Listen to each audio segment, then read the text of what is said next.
Hello बच्चों, कैसे हो आप लोग। मैं आपकी Renu ma'am. Acknowledge series by Amit publishing house. राष्ट्रभाषा भाग 5 पाठ 10। हम सब सुमन एक उपवन के। कौन? हम सब एक ही बगीचे के फूल हैं। कौन? हम सब। ये जो बनाया हुआ भगवान के द्वारा बनाया हुआ बगीचा है, हम सब उसी एक बगीचे के फूल हैं। तो कवि ने इसमें क्या कहा है?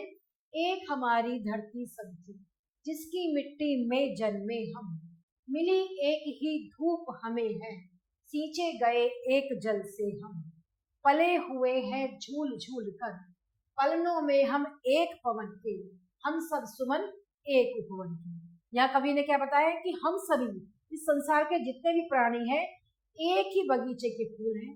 इसका बगीचे का जो माली है वो कौन है? वो तो ईश्वर है। हम इस संसार रूपी बगीचे के सभी एक ही बगीचे के फूल हैं। हमारी सबकी एक ही धरती है और एक ही धरती में हम सबने जन्म लिया है और हमें सबको एक ही धूप मिलती है। अलग अलग धूप तो किसी को नहीं मिलती, सबको एक ही धूप मिलती है और इसी धूप से हम सबका सींचना होता है। यही धूप हमें रोशनी देती है, यही हमें प्रकाश देती है और हम इसी के हवा के झोंकों से पल पल कर झूल झूल कर हम सब बड़े हुए हैं, क्योंकि हम सब इसी संसार रूपी बगीचे के एक ही बगीचे के फूल हैं। रंग रंग के रूप हमारे अलग अलग है क्यारी क्यारी, लेकिन हम सबसे मिलकर ही इस उपवन की शोभा न्यारी। एक हमारा माली, हम सब रहते नीचे एक गगन के, हम सब सुमन एक उपवन के। अलग अलग हमारी जाति है, अलग अलग हमारे धर्म है, अलग अलग रंग रूप है हमारे, अलग अलग हमारी वेशभूषा है, लेकिन हम सब एक ही बगीचे के, एक ही क्यारी की हम क्या है? अलग अलग क्यारी के अलग अलग हम पौधे हैं। हम सब मिलकर ही इस बगीचे की शोभा है। सभी से तो हमारे इस बगीचे की शोभा है। हिंदू, मुस्लिम, सिख, ईसाई, जैन, सब कुछ जो बने हुए हैं ये सब क्या है? ये इस बगीचे के ही सब हम सब फूल हैं। हमारा सबका एक ही माली है, ईश्वर, जो हमें चलाता है। हम एक ही आकाश के नीचे रहते हैं, क्योंकि हम सब एक ही बगीचे के फूल हैं। सूरज एक हमारा, जिसकी किरणें उनकी कली खिलाती।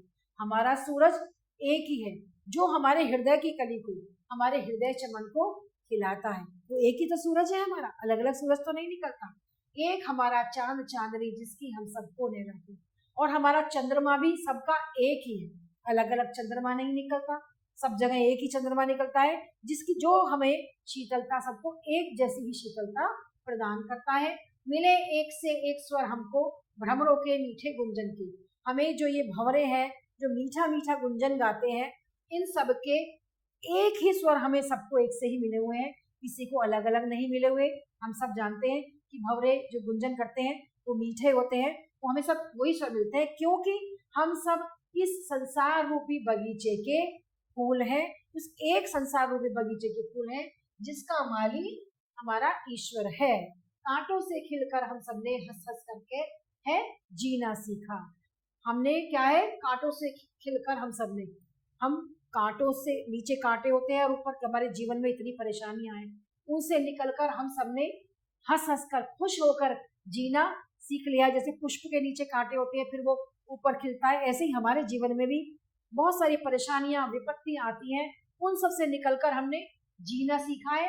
और हम सब एक ही सांचे में बंधे हुए हैं, एक ही धागे में हम सब बंधे हुए हैं और हम हार गले का बनना सीखा। एक ही धागे में बनकर हमने गले का हार बनना सीख लिया है, क्योंकि धागा एक ही होता है, फूल अलग अलग होते हैं और उससे मिलकर क्या बनता है? एक माला बन जाती है और एक हार बन जाता है। सबके लिए सुगंध हमारी, हम श्रृंगार धनी निर्धन की। और जो ये फूल है सबके लिए उसकी एक ही सुगंध है। ये तो नहीं है कि गरीब को वो अलग सुगंध देगा, खुशबू देगा, अमीर को अलग सुगंध देगा। ये जो फूल है, यानी कि ये जो हम हैं, हम सबके लिए, गरीब हो या अमीर हो, सबके लिए हमारी खुशबू या हमारे जो कर्तव्य है वो बिल्कुल एक से है। हमें ये नहीं सोचना है बिल्कुल भी कि ये गरीब है तो हमें इसके लिए ऐसा करना है, ये अमीर है तो हमें उसके लिए ऐसा करना है। जैसे कि फूल होता है, वो गरीब को भी वही सुगंध देता है, खुशबू, और वो अमीर को भी वही सुगंध देता है। क्योंकि हम सब उसी बगीचे के, भगवान के द्वारा बनाए हुए उसी बगीचे के हम सब फूल हैं।